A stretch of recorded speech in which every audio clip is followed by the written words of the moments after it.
જય શ્રી કૃષ્ણ. જય શ્રી કૃષ્ણ. જય શ્રી કૃષ્ણ. દીપકભાઈ આપણને આશીર્વચન આપશે. જોરદાર તાળીઓથી એમને વધાવી લઈએ. કૃષ્ણ કનૈયા જય ભાગવત ભગવાન કી જય. વ્યાસપીઠ પર બિરાજમાન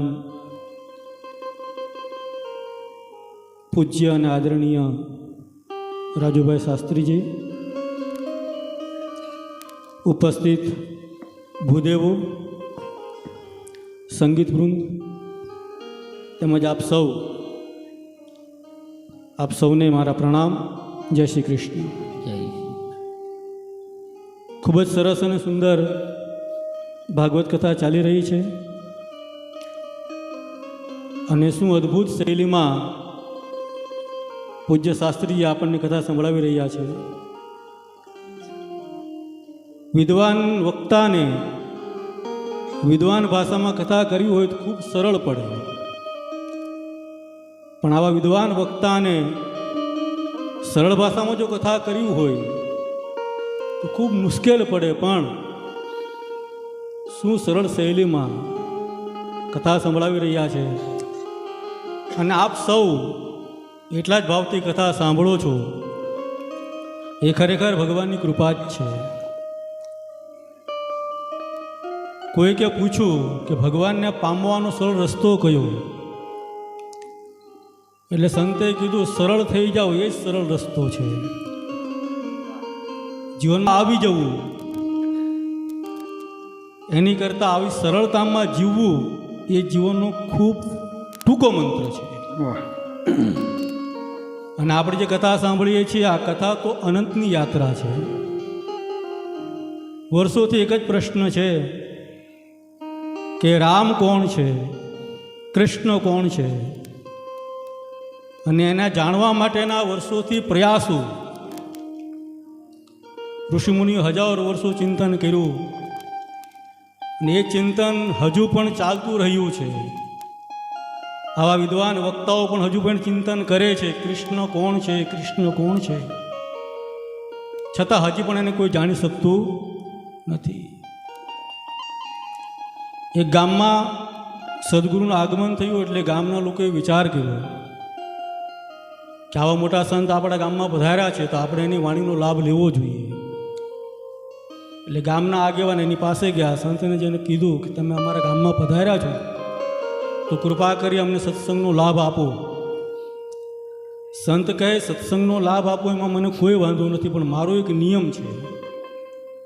હું વ્યાસપીઠ ઉપર બેસું પછી એક પ્રશ્ન કરું, એ પ્રશ્નનો જવાબ જો મને ઉત્તમ લાગે, સારો લાગે તો જ હું પ્રવચન કરું, બાકી પ્રવચન કરતો નથી. આગેવાનું કીધું બહુ સારું પ્રભુજી, તમે આવો. બધી તૈયારી કરી, આમ જ મંડપ રોપ્યા, વ્યાસપીઠ બનાવી, ગુરુજી આવ્યા, વ્યાસપીઠ પર બેઠા, ભાવિક શ્રોતાઓ આવીને બેસી ગયા. ગુરુજીએ વ્યાસપીઠ પર બેસીને પહેલો પ્રશ્ન કર્યો કે તમારામાંથી કોઈ બ્રહ્મને જાણે છે ખરું? એટલે બધા શ્રોતાઓએ વિચાર કર્યો જે જાણીએ છીએ એમ કહેશું તો આ પ્રવચન નહીં કરે. એટલે બધા એક સાથે મળીને કીધું નહીં, અમે બ્રહ્મ વિશે કશું જાણતા નથી. ગુરુજી કહે તમે કંઈ જાણતા જ નથી તો પછી મારે બોલીનો ફાયદો શું છે?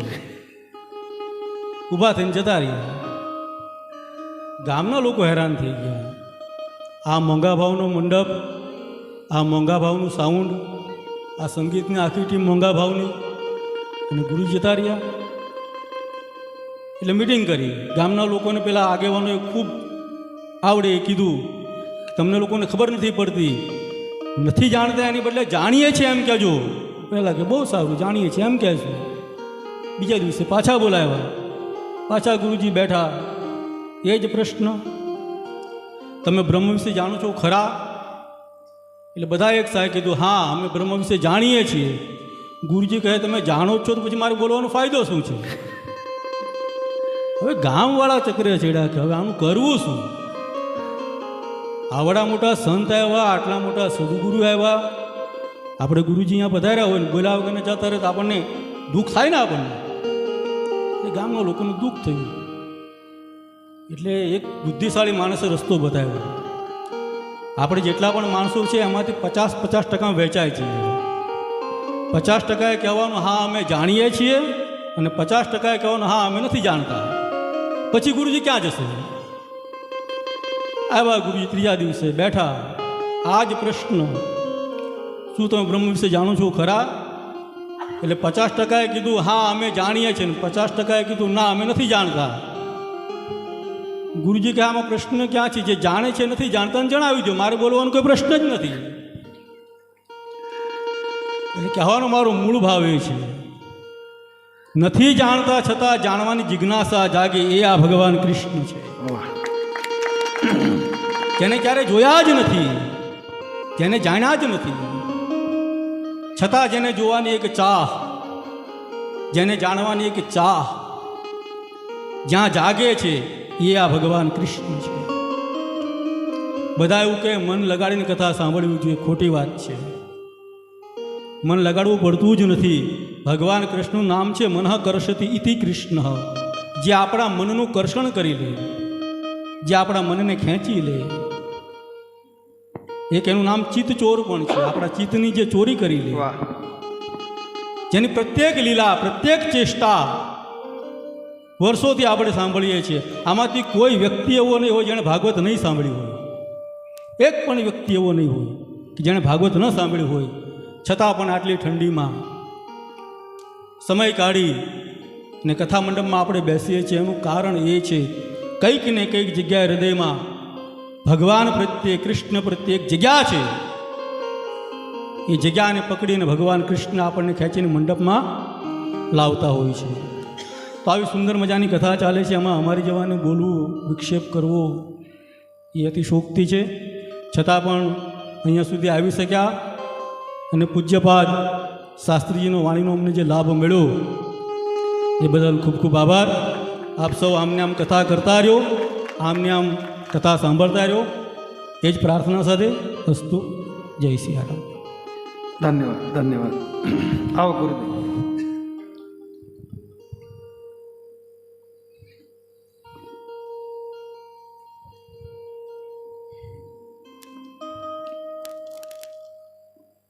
ભાગવત ભગવાન કી જય, સદગુરુદેવ કી જય.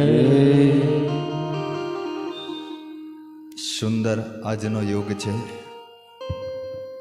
મારું પણ હું ભાગ્ય માનું છું. આપ ખૂબ ખૂબ ભાગ્યશાળી છે. 7 દિવસ સુધી આ પૃથ્વી પરનું નામામૃત અને કથામૃતનું રસપાન કરવા માટે આપ પુણ્યાત્મા અહીં બેઠા છો. 3 રીતે ભગવાનની કથા સાંભળી શકાય: શરીરથી, મનથી અને હૃદયથી. આપણે વિચારવાનું છે કે કઈ રીતે આપણે કથા સાંભળતા છે, કયા પ્રકારે. શરીર બેઠું છે પરંતુ મન તો સંસારના ચિંતનમાં હશે. આવતીકાલે શું કરીએ આયોજનમાં હશે મન તો. શરીર એક હાથ હાલે, એક હાથ પગ હાલશે, એને ખ્યાલ જ શરીર તરફ જ વધારે ધ્યાન હશે. મનથી પણ નહીં સાંભળે કથા. તો શરીરથી સાંભળે છે અને મનથી સાંભળે છે. મનથી સાંભળે શરીરથી કરતાં એ શ્રેષ્ઠ, થોડું સારું છે. ધીમે ધીમે હૃદય તરફ જશે અને હૃદયથી સાંભળે તો સમજવાનું એના હાથ ન હાલે, પગ ન હાલે, એની આંખ પણ વક્તાના સામે, અગર તો ભગવાનની છબીની સામે પરમાત્માનું સ્મરણ કરતાં કરતાં ધ્યાનથી કોઈ આંખો બંધ કરીને સાંભળે છે તો કોઈ આંખો ખુલ્લી, પણ એકાગ્રતા આવી. એકાગ્ર હૃદયથી સાંભળીએ તો હૃદયેશ્વર પરમાત્મા પ્રસન્ન થાય. બહુ આત્મીય પ્રેમ છે.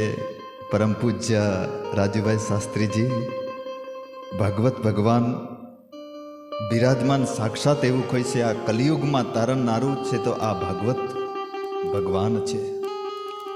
ભાગવત ભગવાન વ્યાસપીઠ પર બિરાજમાન પરમ પૂજ્ય રાજુભાઈ શાસ્ત્રીજીના ચરણોમાં પ્રણામ કરું. સંગીતાચાર્ય તથા ભૂદેવો, સંતો તથા આ પરમ શ્રદ્ધાથી બેઠા છો ભગવત કથાનું રસપાન કરવા માટે.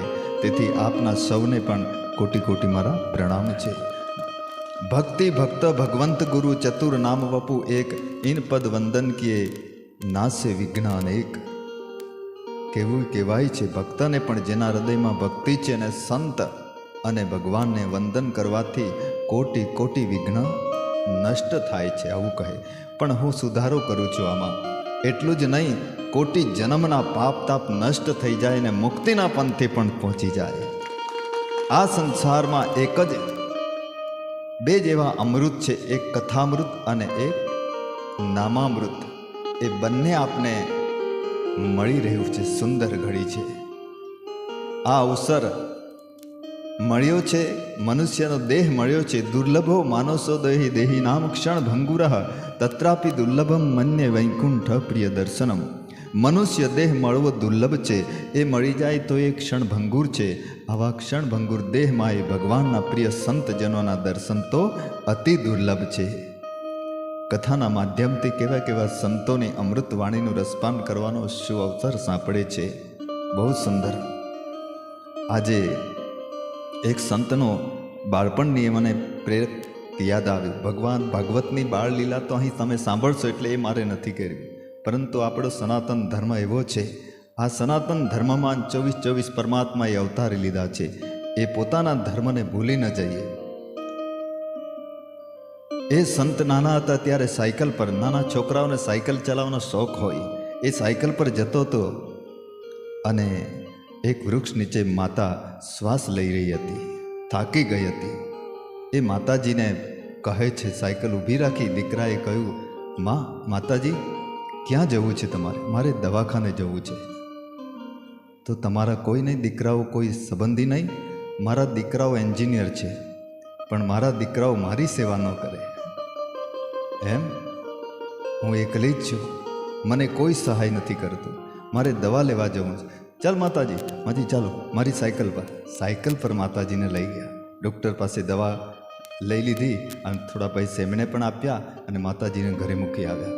1 સપ્તાહ સુધી એમણે સેવા કરી. થોડા દિવસ થયા પછી માતાજીએ કોઈના દ્વારા કેવડાવ્યું કે પેલા ભાઈનો દીકરો છે ને, બહુ જ સેવા કરી મારી, આજે જરૂર છે, બોલાવી લાવો ને. આવા આપણા દીકરાઓ, આ સંસ્કાર જોઈએ આપણા બાળકોમાં. ગમે એટલી સંપત્તિ હશે, પરંતુ સંસ્કાર બાળકોમાં ના હશે તો આપણી સંપત્તિ ધૂળદાની. જમીન અત્યારે રોડમાં ગઈ ને, એક્સપ્રેસ હાઈવેમાં, તો લગભગ કેટલા 67 લાખ રૂપિયા મળ્યા એમને. 67 લાખ, 2-3 કરોડ તો બે ભાઈઓ હશે, 2-3 કરોડ, એમાંથી 67 લાખ કેટલા મળ્યા. પણ પેલા ભાઈ એકનો એક દીકરો હતો અને વ્યસનમાં પડેલો બિચારો. વ્યસન ફેશન આમાં જીવન બરબાદ કરી દે છે. તો 34 લાખ રૂપિયા મોબાઈલ પર જુગારમાં હારી ગયો. ના ઘર બનાવ્યું, ના દુકાન લીધી, કંઈક બીજું ના કર્યું. 34 લાખ રૂપિયા મોબાઈલના જુગાર પર હારી ગયા. આ મોબાઈલ છે ભાઈ.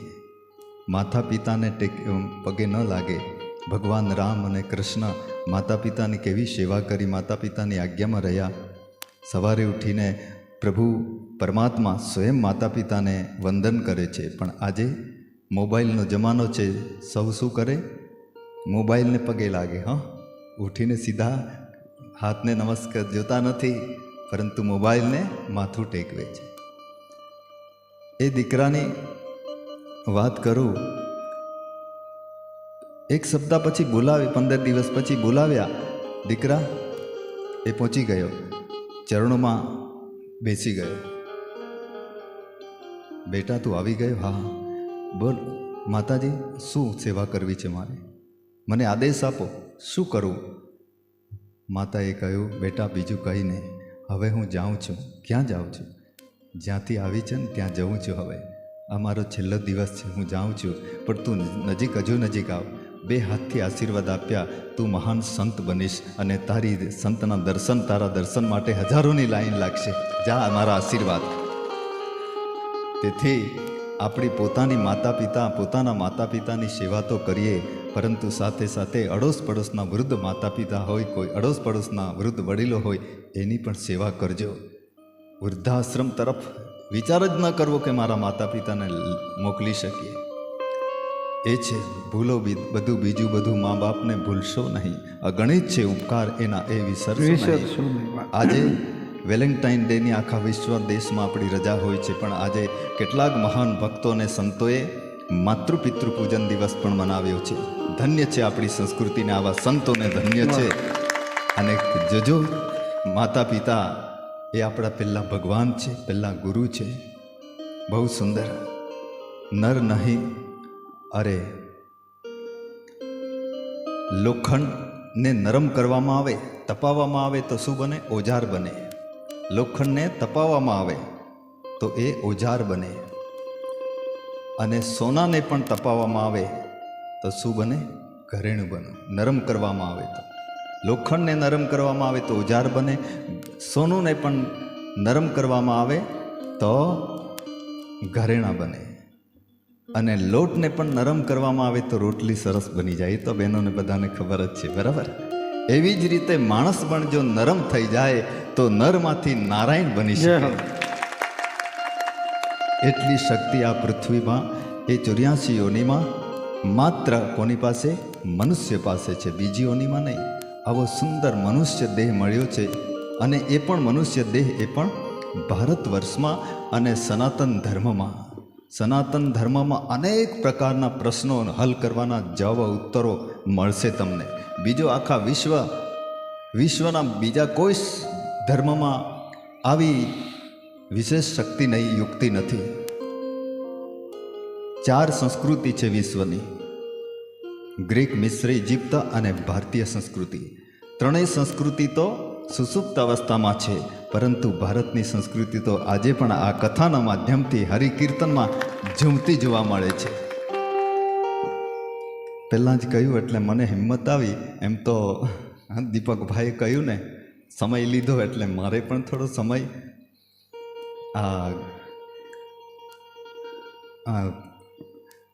રાજુભાઈ શાસ્ત્રીજીએ કહ્યું 2 મિનિટનો સમય. હવે 2 મિનિટમાં તો માઇક પકડતા જ પણ સમય થઈ જશે. હવે કરવું શું? હા, હવે ચાલો, મને તો સમય બચી જશે, પણ થોડું તો કહી દેવું પડે ને. આ તો બોલવાનો એમ છે, વધે ને ઓછો થાય, એવું કંઈ નહીં.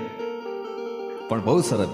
પ્રભાવને જોઈને વ્યક્તિની પાછળ તમે જતા નહીં, પણ જેની પાસે સદાચાર છે ને સરળતા છે એવા વ્યક્તિની પાછળ તમે જજો કે તમારું કલ્યાણ થઈ જશે. સરળ સ્વભાવના હોય, મીઠાની જેમ રહેવાનું. એટલે કારણ કે આશ્રમ પર પણ ક્યારેક ક્યારેક આવે છે, પધારે છે પ્રભુજી, એટલે મને પણ આનંદ છે. અમારી બહુ વાર્તાલાપ થતો હોય તો 2-3 વખત નારાયણ નારાયણ. મીઠાની જેમ આ સંસારમાં રહેવાનું છે. મીઠાની જેમ કઈ રીતે રહેશું? ભોજનમાં મીઠું વધારે પડ્યું હોય તો એ ન ચાલે, ખ્યાલ છે, બરાબર? તોય નહીં ચાલશે. અને ઓછું હશે તોય નહીં ચાલે. વધારે પણ ન ચાલે, ઓછું નહીં ચાલે. પણ મધ્યમ હશે, બરાબર મધ્યમ મીઠું નાખી દીધું હોય તો જ ભોજનની સ્વાદિષ્ટ ભોજન બનશે. એવી જ રીતે આ સંસારમાં પણ, હા, સંસારમાં પણ રહેવાનું છે. બધાની સાથે, દુનિયાની સાથે એકદમ વધારે પડતી લાગણીવત હા થઈ જઈશું આપણે તો એ પણ તકલીફ. આપણી ભક્તિ લૂંટાઈ જશે, વેચાઈ જશું. ભક્તિ શું, ધનને બધું લૂંટી લેશે. એટલા મીઠા નહીં થવાનું કે આપણને ગળી ન જાય, હા, અને કડવા પણ ન થવાનો કે આપણને થૂકી નાખે. આપણે મધ્યમ રહેવાનું છે આ સંસારમાં. મીઠાની જેમ રહેજો, બસ સરળ રહેજો. એક યાદ આવી છે, કદાચ તો મારે કથા ટૂંકમાં કહી દઉં. બાળપણ બાળલીલા કદાચ સાંભળી હશે, પણ છતાં ન પણ સાંભળી હોય, એ ભાગવત કથામાં નહીં હશે. ભગવાન કૃષ્ણની બાળલીલા. જ્યારે ભગવાન કૃષ્ણ નાના હતા, જશોદા મૈયા અને ફરિયાદ કરી ગોપીઓએ કે આ નટખટ કનૈયો મટકી ફોડે છે, દહીં લૂંટે છે, ચોરી કરે છે, એમને તમે હા શિખામણ આપો, શીખ આપો. ઘણી ફરિયાદ કરી. તેથી જશોદા મૈયા એક દિવસે લાકડી લઈને પાછળ પડ્યા. દોડ્યા. કનૈયો બહુ જ ભાગ્ય કનૈયા એક કુંભારને ત્યાં પહોંચી ગયો અને કુંભારને કહ્યું, કુંભાર ભૈયા, આટલી કૃપા કરજો ને કે મને ઢાંકી દો માટલામાં. કેમ? માતાજી મને મારશે, જસોદા મૈયા પાછળ પડ્યા છે, જલ્દીથી મને સંતાડી દો, આ મોટું માટલું છે ને, મોટો ઘડો છે, બસ ઘડામાં મને પૂરી દો. તુરત જ ઘડા દ્વારા ઢાંકી દીધા અને પૂરી દીધા. માતાજી આવ્યા, જસોદા મૈયા કહે છે કે મારો કનૈયો આવ્યો? ના માતાજી, ભગવાન માટે જૂઠું બોલે છે. હા, ભગવાન માટે, ધર્મ માટે ક્યાંક જૂઠું બોલવું પડે તો બોલી દેજો. તો નથી આવે, આગળ જતા રહ્યા જસોદા મૈયા. હવે આ બાજુ કનૈયાએ કહ્યું, અવાજ તો સાંભળ્યો? માતાજી ગયા ને? હા ગયા. તો હવે મને બહાર કાઢો. ત્યારે એ કુંભાર બહુ જ ધર્મપ્રિય, એની અનન્ય ભક્તિ હતી, કેવટની જેમ એની ભક્તિ. કેવટનું નામ લીધું એટલે રામાયણની કથા યાદ આવી જ જોઈએ આપને. અને ભક્તિ, એ કુંભારે કહ્યું, પ્રભુએ કહ્યું કનૈયાએ, હવે મને બહાર કાઢો. ના, મારી શરત છે પ્રભુ. શું? આ સંસારમાં તમે 84 લાખ યોની બનાવી, આ 84 લાખ યોનીમાંથી તમે મને બહાર કાઢો તો તમને હું ઘડામાંથી બહાર કાઢો. વાહ, બહુ સરસ. હા હા હા, તું જબરો છે. કનૈયા કહે એમ છે ત્યારે. અને ભગવાને કહ્યું, સારું, તો તારી આ શરત મંજૂર. એમ? પણ એક શરત નહીં, હજુ બીજી એ શરત છે. કઈ? હું એકલો બહાર, મને એકલાને બહાર કાઢો એ નહીં, મારા પરિવારને સૌને બહાર કાઢો તો માનો. એવું? સારું, તો તારા પ્રતાપે, તારી ભક્તિના પ્રતાપે તારા પરિવારને પણ હું બહાર કાઢીશ. બસ, એ બીજી શરત. પણ પ્રભુ ચાલો એ પણ મંજૂર, પણ ત્રીજી એક શરત છે. કઈ? ત્રીજી શરત, હું જે બળદ ઉપર માટી લઈ આવું ને, માટલા બનાવું, એ બળદ પણ ભાગીદાર કહેવાય, એ પણ મારો પરિવાર જ કહેવાય. તો એ બળદને પણ 84 લાખ યોનીમાંથી બહાર કાઢો તો સ્વીકાર્ય કહેવાય. ચાલો, તો તારી પ્રાણી માત્ર પ્રત્યે દયા છે. તે પ્રાપ્નવંતે મામેવ સર્વભૂત હિતે રતા. જે બીજાના હિતમાં રત છે, મગ્ન છે, મસ્ત છે, સૌની સેવા કરે છે, પ્રાણી માત્રને, એવા ભક્ત મને પ્રિય છે. ભગવાન કૃષ્ણ ગીતામાં કહે છે. તો સારું, એમને બહાર કાઢીશ 84 લાખ યોનીમાંથી. એ ભક્તિનો પ્રતાપ છે, કેવો મહિમા છે. હવે ચાલ, હવે તો બહાર કાઢો. કનૈયાએ કહ્યું, ના, હજુ સાંભળો પ્રભુ, એક શરત બીજી, પણ ચોથી શરત હવે બીજી. કઈ? આપણો જે સંવાદ, આ જે કથા, આપણો સંવાદ જે સાંભળશે અને જે સંભળાવશે, એ બંને પણ 84 લાખ યોનીમાંથી મુક્તિ પ્રાપ્ત કરે. આપણે બધા ભાગ્યશાળી છે ને. આ છે કથાનો મહિમા.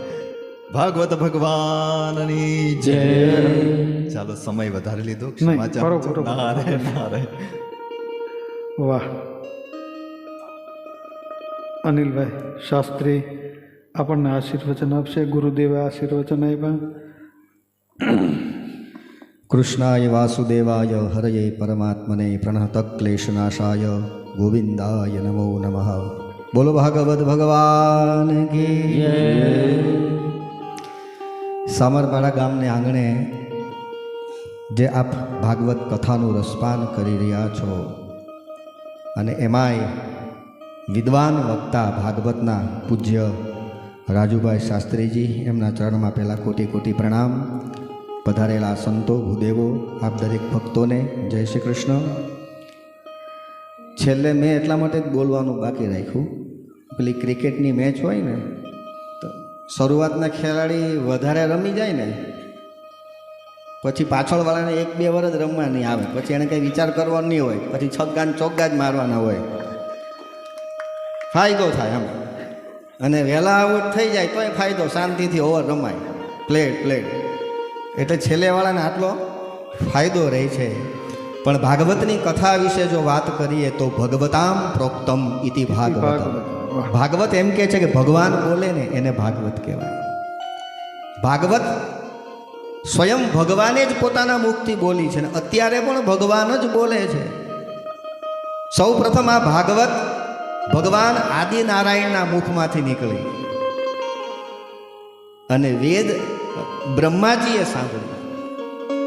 બ્રહ્માજીએ આ ભાગવતની કથા નારદજીને સંભળાવી અને નારદજીએ આ ભાગવતની કથા વેદ વ્યાસને સંભળાવી અને વેદ વ્યાસે આ ભાગવતનો વિસ્તાર કર્યો અને આ જ કથા વેદ વ્યાસે એમના દીકરો સુખદેવજી મહારાજને સંભળાવી અને પછી સુખદેવજી મહારાજે આ પૃથ્વીની ઉપર રાજા પરીક્ષિતને સંભળાવી છે. ભગવાન જ બોલ્યા છે. બ્રહ્માજી પણ ભગવાન, નારદજી પણ ભગવાનનો અવતાર, વેદ વ્યાસ પણ ભગવાનનો અવતાર છે અને સુખદેવજી મહારાજ પણ સાક્ષાત શંકરનો અવતાર છે. એટલે કે ભગવાન બોલે ને એને જ ભાગવત કહેવાય. અત્યારે પણ જે કથા વ્યાસપીઠ ઉપરથી થાય છે આ તો માધ્યમ છે, વક્તા તો, બાકી અત્યારે આ ભાગવત ભગવાન જ બોલે છે. અને આવી જ્ઞાન ગંગા જ્યારે તમારા આંગણે આવી હોય એ ખરેખર તમે ભાગ્યશાળી છો. બધાના ભાગ્યમાં આ જ્ઞાન ગંગા નથી હોતી. તમે ગંગાના કિનારે જાઓ હરિદ્વારમાં અને ગંગાનું ખાલી દર્શન કરો અથવા તો ગંગાનું ખાલી આચમન કરો અથવા તો ગંગામાં ખાલી એક ડૂબકી લગાવો તો તમને એમ થાય કે અમે પાવન થઈ ગયા. આ ગંગાનો મહિમા છે. ઉપરથી ઓછાયો પડે ત્યાં તો પંખી પાવન થાય, પછી એની 71 પેઢીમાં એ કોઈ દી ભૂતનો હરજે ભાગીરથી. ગંગાજી વિશે તો એમ લખ્યું કે ગંગાના કિનારે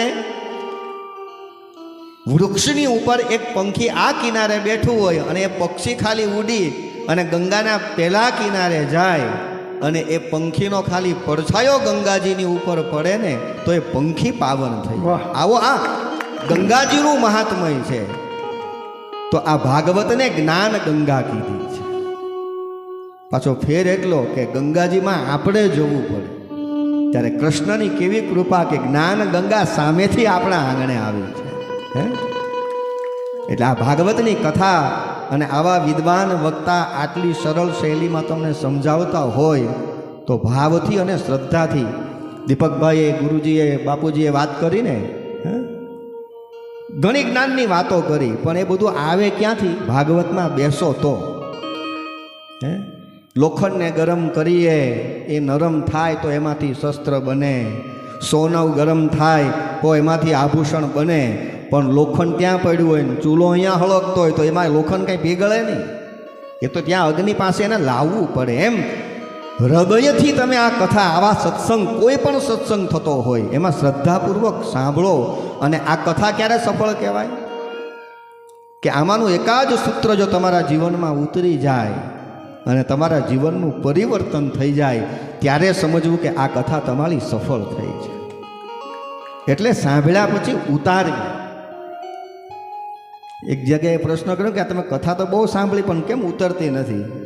તો સામેથી શ્રોતામાંથી એમ કે પેલા મહારાજ વ્યાસપીઠ પર ઊંચા બેહે ને અમે નીચા બે હતા, ઉપરથી બધું જતું રહે.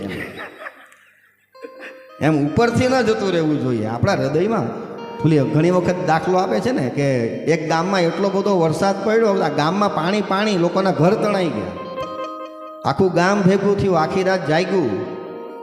હવે ગામની અંદર એક 80 વર્ષના ડોશીમાં રહે, એ તો બારણું બંધ કરીને આખી રાત સૂઈ ગયેલા. 10 વાગે ડોશીમાં બહાર નીકળ્યા. ગામના લોકો કે આ કેટલો બધો વરસાદ પડ્યો માજી, આખું ગામ તણાઈ ગયું, પાણી થઈ ગયું. ડોશીમાં કે ક્યાં વરસાદ પડ્યો? વરસાદ પડ્યો જ નથી. એમ કે અરે કે આ પાણી કમર સુધી પાણી થઈ ગયા. તો કે ના, વરસાદ પડ્યો જ નથી. ગામના લોકો કહે પણ તમે કેમ ના પાડો નથી પડ્યો? તો કે મેં બરોબર મારા ઘરના જે પેલા નેવા આવે ને એ નેવા નીચે માટલા મૂકેલા છે. આટલો બધો વરસાદ પડ્યો હોય તો મારા માટલા ભરાઈ જવા જોઈએ ને. એમ કે મારા માટલામાં એક ટીપું પાણી નથી. ગામના લોકો કે એવું બને જ નહીં. તો કે બતાવું તમને. ગામના લોકો માટલા જોવા ગયા તો બરોબર માટલા નેવાની નીચે જ મૂકેલા પણ ઊંધા. એટલે ઓલા ગામના કે માજી આ તો આખી જિંદગી વરસાદ પડે ને તોય તમારું માટલું ભરાય એમ લાગતું નથી.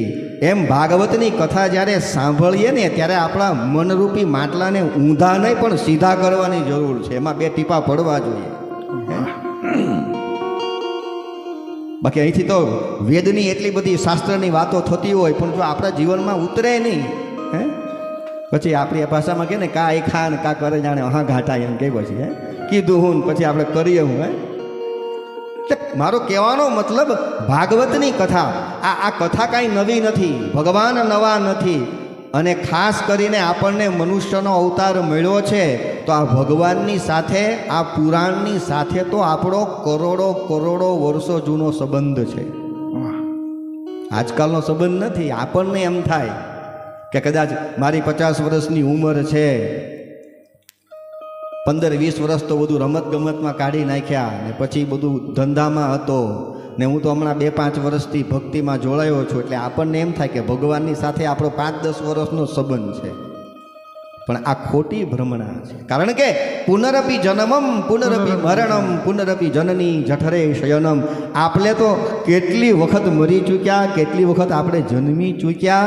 એટલે આની સાથે તો આપણો કરોડો વર્ષો જૂનો સંબંધ છે, પણ આપણને નવો લાગે. અત્યારે બન્યું છે એવું રાજુભાઈ, જૂનો સંબંધ હોય ને એ આપણને નવો લાગે છે, જે નવો સંબંધ છે એ જૂનો લાગે.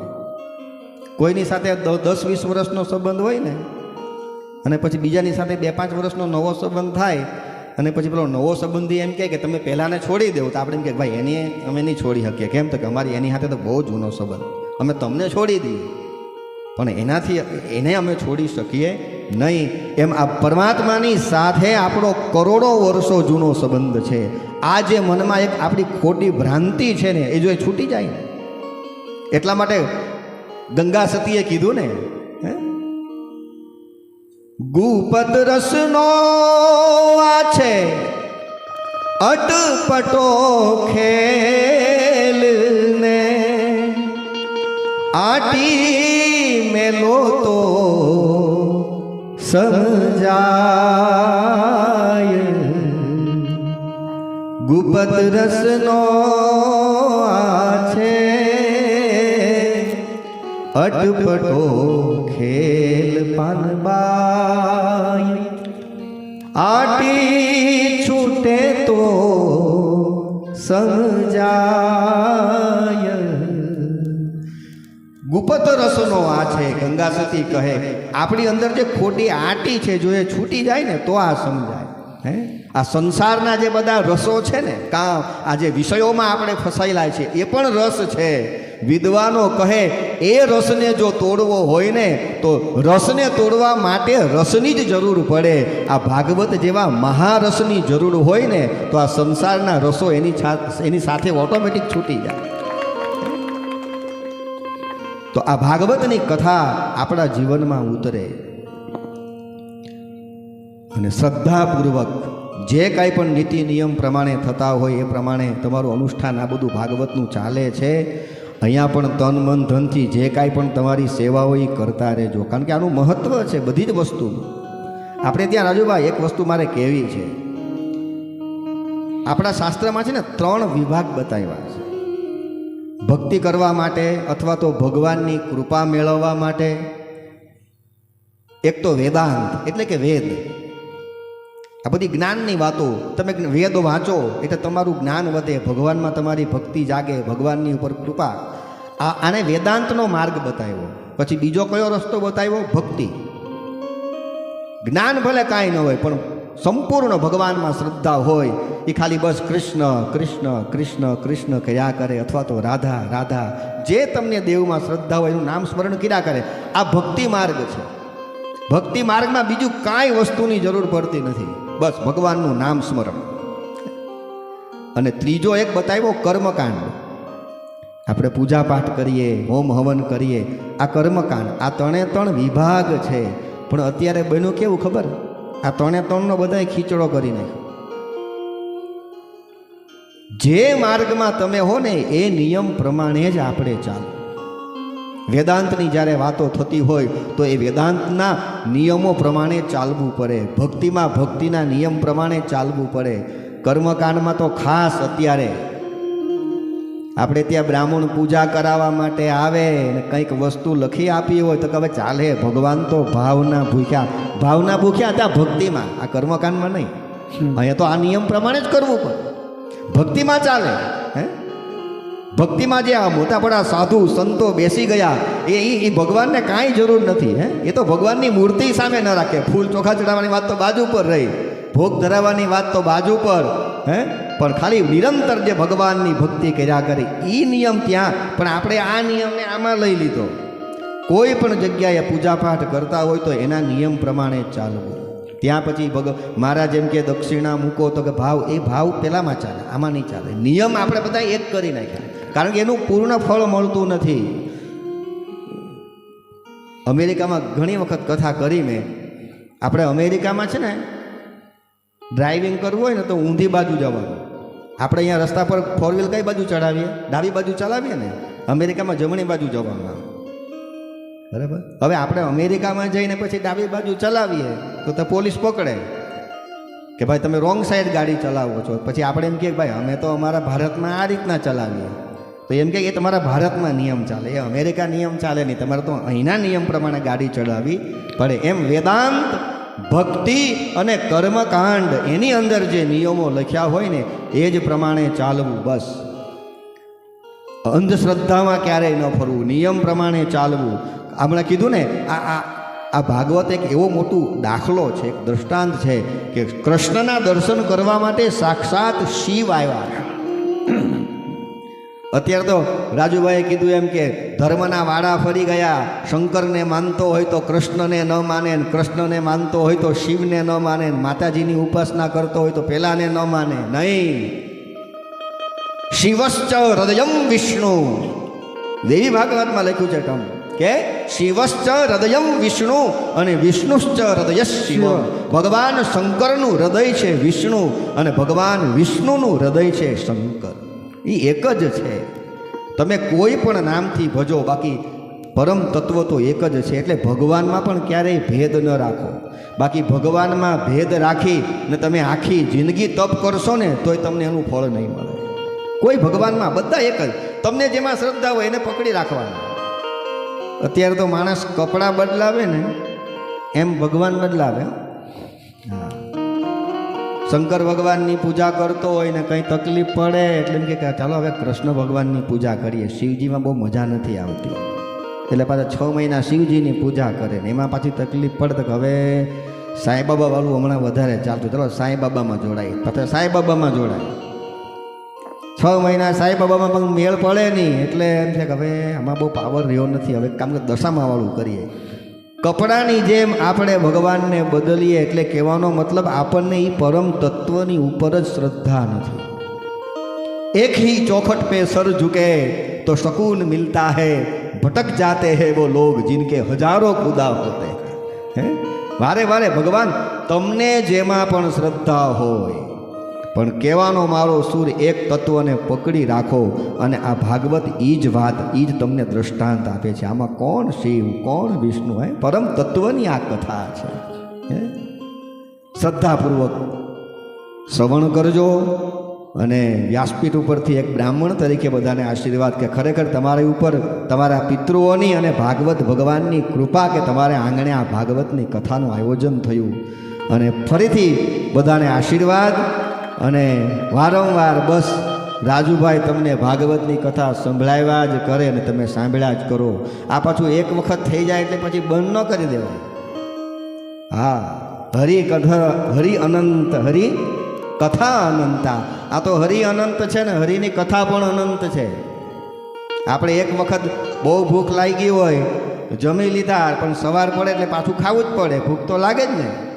એવો પ્રોગ્રામ આપણે કોઈ દિવસ બનાવ્યો કે આજે રવિવાર છે તો આજે 2-4 મહિનાનું હામટું ખાઈ લઈએ, પછી 1-2 મહિના ચિંતાની નહીં, તો પાછી ભૂખ લાગે જ. એમ આપણા શરીરનો ખોરાક છે અન્ન અને આત્માનો ખોરાક છે આવો સત્સંગ. એટલે સત્સંગ તો નિત્ય હોવો જોઈએ. અને આ તો છે ને આ સંસાર રૂપી જે બધા આપણને બધા કાલ વ્યાલ મુખાગ્રાસ, ભાગવતમાં લખ્યું છે ને કાલ રૂપી સર્પ ક્યારે કોનો કોળિયો કરી જાય એની પહેલાં ભગવાનનું ભજન કરી લેવું, ભક્તિનું ભાથું બાંધી લેવું. ફરી એક વખત બધાને આશીર્વાદ આપું કે તમારી મનોકામના ભગવાન કૃષ્ણ પૂરી કરે અને નિરંતર તમે આવું બસ કથાનું આયોજન કરતા રહો અને આ વક્તા સરળ ભાષામાં તમને સંભળાવતા રહે. આટલું જ કહી મારી વાણીને વિરામ આપું. જય શ્રી કૃષ્ણ. જય શ્રી કૃષ્ણ. વાહ, ખૂબ ખૂબ ધન્યવાદ અનિલભાઈ શાસ્ત્રી, દીપકભાઈ. જગદીશાનંદ બાપુ સાથે તો અમે બે એકલા સત્સંગ કરીએ. હો, મારા ઉપર બહુ સ્નેહ છે એમનો.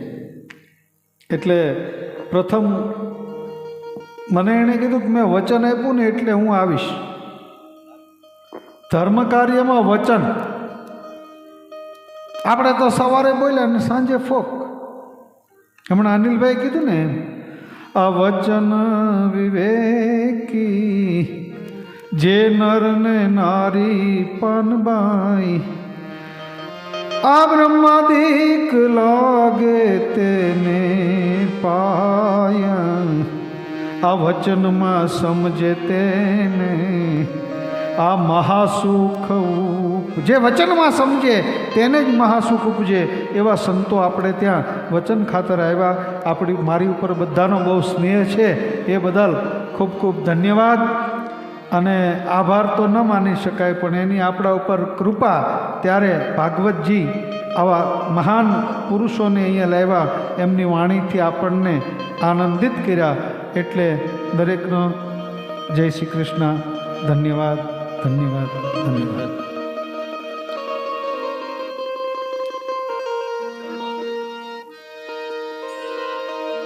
રોજ રોજ આનંદ થાય સંતોના સંગમાં, રોજ રોજ આનંદ થાય સંતોના સંગમાં, એ સંતોના સંગમાં ને ભક્તોના સંગમાં ને ભક્તો